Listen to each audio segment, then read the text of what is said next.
8 నెలలు 8,000 కోట్లు. గత ఏడాదితో పోలిస్తే ఈ ఆర్థిక సంవత్సరంలో తగ్గిన ప్రభుత్వ రాబడి.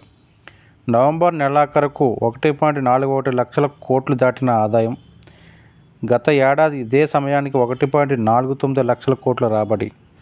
పన్నేతర ఆదాయం, ఎక్సైజ్ హద్దుల్లో ఈసారి తగ్గుదల. రాబడులపై దృష్టి కేంద్రీకరించకపోతే లోటు తప్పదంటున్న నిపుణులు. రాష్ట్ర ప్రభుత్వ రాబడులు తగ్గిపోతున్నాయని గణాంకాలు చెబుతున్నాయి.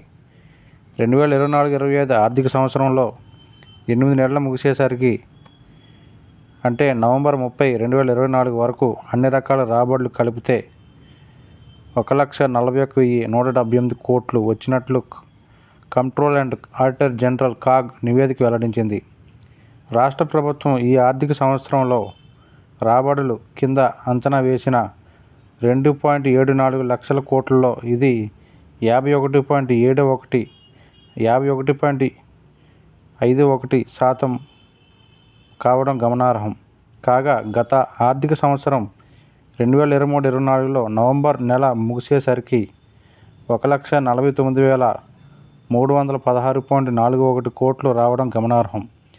గత ఏడాది మొత్తం అంచనాల్లో ఇది 57.46% కాగా ప్రస్తుతం 8 నెలల కాలంలో 8,000 కోట్ల మేర రాబడులు తగ్గినట్లు గణాంకాలు స్పష్టం చేస్తున్నాయి.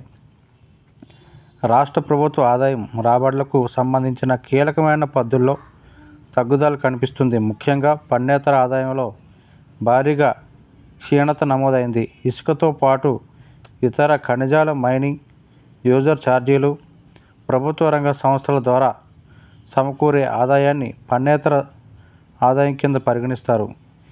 ఈ పద్ధతి కింద 2023-24లో నవంబర్ నెల ముగిసే సమయానికి 19,524.69 కోట్లు సమకూరింది. అదే ప్రస్తుత సంవత్సరంలో మాత్రం కేవలం 5,217.26 కోట్లు మాత్రమే వచ్చింది. వాస్తవానికి 2024-25లో 35,208 కోట్లు పన్నేతర ఆదాయం వస్తుందని అంచనా వేసింది సంగతి తెలిసిందే. కానీ అందులో దాదాపు 15% మాత్రమే సమకూరడం గమనార్హం. మరోవైపు ఎక్సైజ్ శాఖ ద్వారా రావాల్సిన ఆదాయం గత ఏడాదితో పోలిస్తే తగ్గింది. గత ఆర్థిక సంవత్సరంలో 8 నెలల్లో 14,607 కోట్లు రాగా ఈ ఏడాది 2,000 కోట్లు తక్కువగా 12,364 కోట్లు వచ్చింది. అయితే జీఎస్టీ పద్దు కింద గత ఏడాది కంటే 3,000 కోట్లు, అమ్మకపు పన్ను కింద 1,500 కోట్లు, కేంద్ర పన్నుల్లో వాటా రూపంలో 3,000 కోట్లు అదనంగా సమకూరాయి. గత ఏడాదితో పోలిస్తే స్టాంపు రిజిస్ట్రేషన్ శాఖ ద్వారా 200 కోట్ల మేర ఆదాయం పెరిగింది. అప్పుడు కూడా గత ఏడాది కంటే స్వల్పంగా తగ్గిన బడ్జెట్ అంచనాల 72% ఇప్పటికే సమకూరడం గమనార్హం. 4 నెలల్లో రాబడి వస్తుందా? ప్రస్తుత లెక్కల ప్రకారం నవంబర్ తర్వాత మిగిలిన 4 నెలల్లో బడ్జెట్ అంచనా ప్రకారం 1.30 లక్షల కోట్లకు పైగా పెట్టుబడులు ప్రభుత్వ ఖజానాకు సమకూరాల్సి ఉంది. అయితే గత ఏడాది చివరి 4 నెలల్లో 70,000 కోట్లకు పైగా మాత్రమే వచ్చాయని గణాంకాలు చెబుతున్నాయి. ఈ నేపథ్యంలో రాష్ట్ర ప్రభుత్వం ఆదాయ వనరులపై ప్రత్యేక దృష్టి కేంద్రీకరించకపోతే ఈ ఆర్థిక సంవత్సరం ముగిసే నాటికి బడ్జెట్ అంచనాలకు, రాబడులకు భారీ లోటు ఏర్పడే అవకాశాలు కనిపిస్తున్నాయి.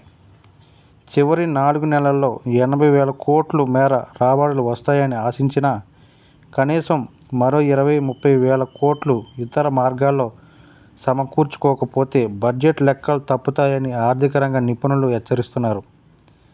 ఎల్ఆర్ఎస్ సాదా బైనామాల క్రమబద్ధీకరణ, జీవో 59 కింద పెండింగ్లో ఉన్న దరఖాస్తుల పరిష్కారం, భూముల అమ్మకాలు, మైనింగ్ ఆదాయం పెంపు, కేంద్రం నుంచి రావాల్సిన నిధులను రాబట్టుకోవడం లాంటి చర్యలకు రాష్ట్ర ప్రభుత్వం వెంటనే పూనుకోవాలని వారు సూచిస్తున్నారు.